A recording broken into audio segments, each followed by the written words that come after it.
महाविकास आघाडीकडून सीट शेअरिंगमध्ये वर्धा लोकसभा मतदारसंघाची जे 2024ची निवडणूक होणार आहे यामध्ये सीट शेअरिंग राष्ट्रवादी काँग्रेसला गेली असं सध्या चर्चा होती जिकडे तिकडं। म्हणून एक इच्छुक उमेदवार म्हणून मी इथे माननीय पवार साहेबांची भेट घेण्यासाठी आलो होतो आणि सोबतच माननीय जयंत पाटील साहेबांची भेट मी इथं घेतली। एक इच्छुक उमेदवार म्हणून त्यांना मी माझी इच्छा व्यक्त केली।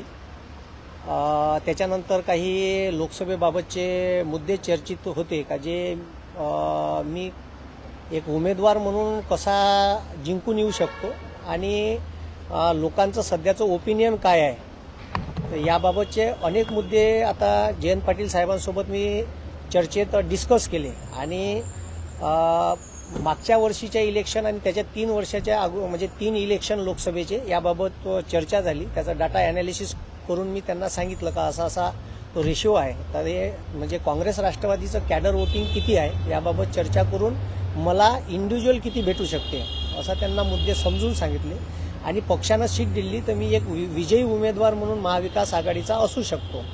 आता शेवटी पक्षश्रेष्ठी ठरवण का ही सीट मला त्यांनी द्यावी का देऊ नये, तर मी माझी बाजू मांडण्यासाठी इथं आलो होतो।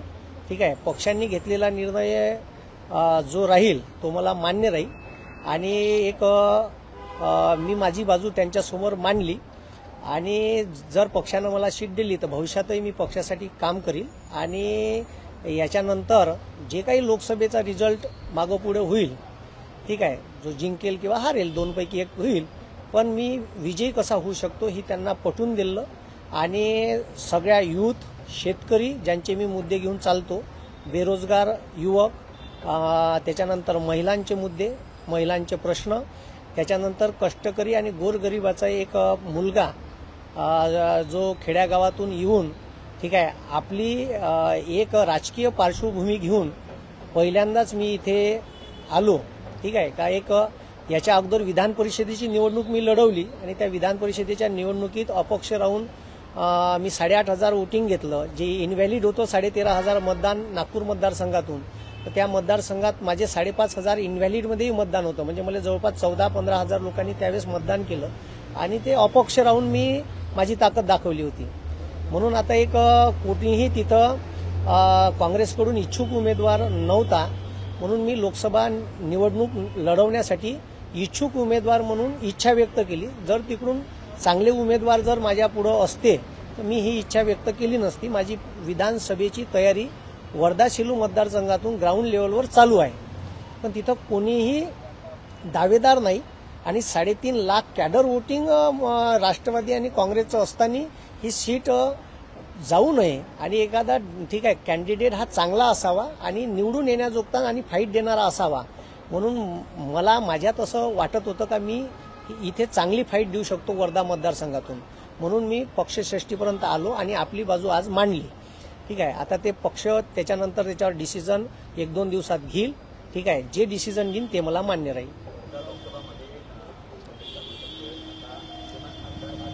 हो हो हो,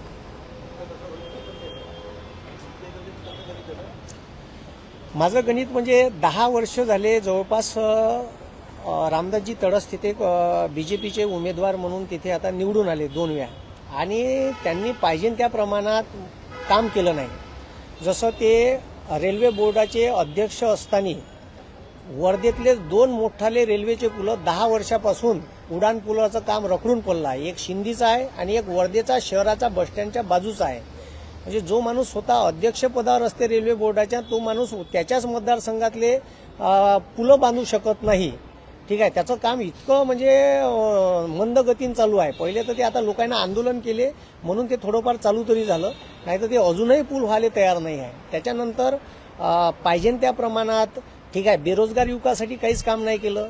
आता शेतकऱ्याच्या भाववाढीचा प्रश्न आहे, जसं शेतकऱ्याचं सोयाबीन ठीक आहे 14,000 4,000 होतं, आताही 4,000 आहे। सोयाबीन उत्पादक विदर्भ हा मोठा भाग आहे, कापूस उत्पादक आहे, यवतमाळ अमरावती वर्धा आमचे जिल्हे प्रसिद्ध आहे कापसासाठी आणि कापसाचा भाव ठीक आहे हा 10,000 असायला पाहिजे होता आता मार्केटमध्ये. निर्यात बंदी केंद्र सरकारनं केल्यामुळे सरळ कापसाचा भाव हा 6,000च्या घरातच खेळून राहिला. मग मला काय म्हणायचं आहे का खासदार म्हणून रामदासजी तडसनी शेतकऱ्याची बाजू या लोकसभेत मांडली का?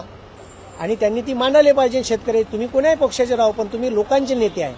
तर ते पक्षांची बाजू घेतात, ते स्थानिक शेतकरी आणि बेरोजगार युवकाची बाजू घेत नाही. 40 लाख विद्यार्थी या महाराष्ट्रात स्पर्धा परीक्षेचा अभ्यास करते.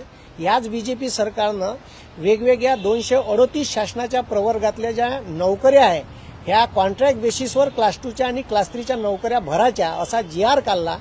ठीक आहे, इकडं पॅरललमध्ये 75,000ची भरती काढली आणि इकडं बरोबर GR काढला का पोट्टे लायब्ररीत अभ्यास करत राहील आणि इकडं पोरं अभ्यास करताना त्याला समजणार बी नाही का क्लास 2 क्लास 3च्या पोस्ट ह्या कॉन्ट्रॅक्ट बेसिसवर झाल्या बा आणि तो पोरगा आंदोलनात येणार नाही. ते माझ्या लक्षात आलं, मी आंदोलन घेतलं. साहजिक आहे का वर्धेचे बीजेपीचाच आमदार आहे, खासदार आहे, त्यांनी एक आंदोलनाला भेट द्या लागत होती पण त्यांनी दिली नाही. त्यांना असं वाटलं नाही का हा निर्णय चुकीचा आहे किंवा कोणत्याच बीजेपी आणि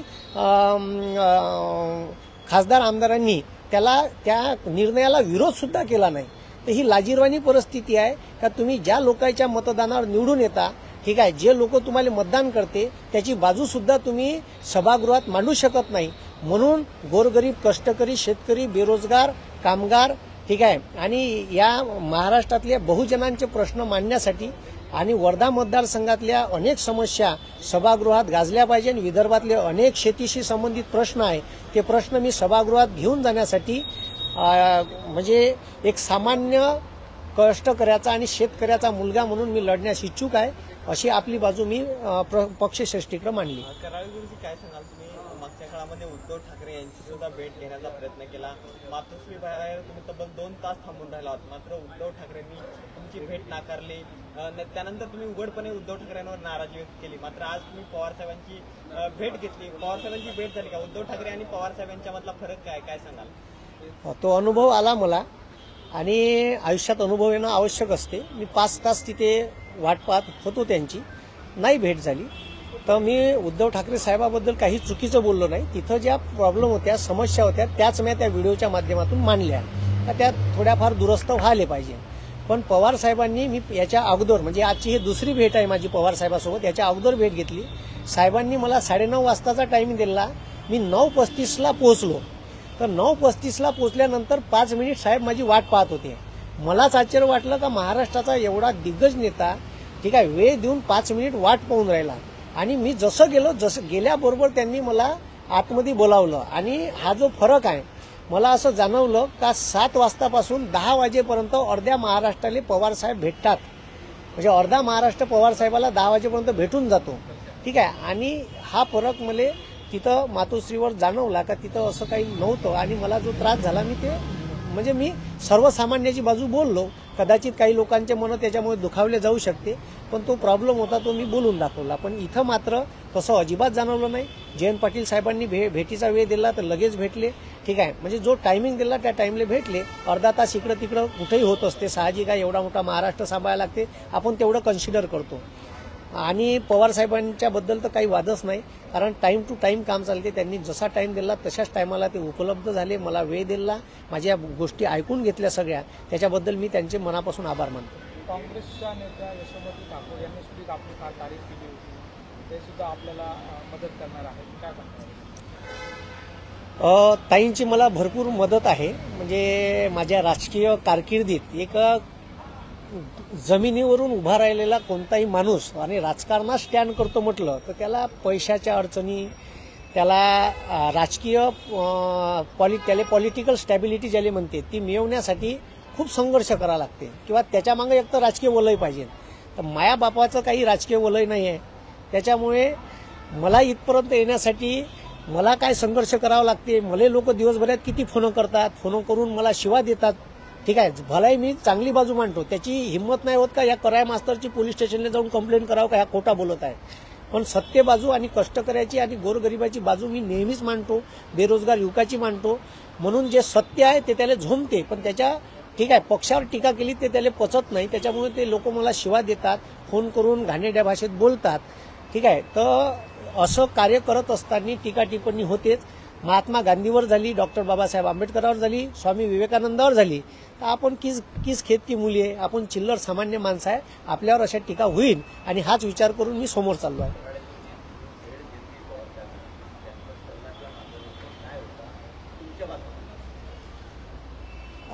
पवार साहेबांचं म्हणजे आता सांगता येत नाही ते काय निर्णय घेईन, पण माझ्या मते असं मला वाटते की पॉझिटिव्ह मत दिसलं, पण काही तांत्रिक माझ्याही अडचणी आहे. मी स्पष्ट बोलणारा माणूस आहे आणि त्याच्यामुळे मी माझी बाजू मांडताना त्यांना असं म्हटलं का माझे यूट्यूबवर मी जसं परखड मत मांडतो, तर मी पक्षात आल्यानंतर माझ्या परखड मतावर कुठं प्रभाव पडू नये, कारण मला लोक त्याच्यामुळे ओळखतात. कारण मी नेहमीच ठीक आहे आणि पॉईंट टू पॉईंट मांडतो, अभ्यासपूर्ण मांडतो आणि हे कुठंतरी कमी झालं नाही पाहिजे. त्याच्यामुळे पक्षाला तुमचं नुकसान होईल का हे याचाही म्हणजे थोडासा विचार करणं, तेही त्या बाजूने विचार करा. आणि माझी बाजू अशी आहे का मी जे परखड मत मांडतो याच्यावर माझ्या अभिव्यक्ती स्वातंत्र्यावर कुठं गदा आली नाही पाहिजे. अशा मुद्द्यावर काही चर्चा झाली. आता ते काय निर्णय घेते तर ते ठरवलं. नाही, लोकसभेची नाही लढणार अपक्ष, कारण खूप मोठा मतदारसंघ आहे. आपण पैशा पाण्यानं नाही पुरू शकत मोठ्या लोकांसोबत आणि आपली तेवढी सध्या सोय नाही आहे. पण विधानसभा मात्र लढण्याच्या फुल तयारीत आहे मी. पक्षाची सीट भेटो का नाही भेटो. वर्धा शेलू. Okay, thank you.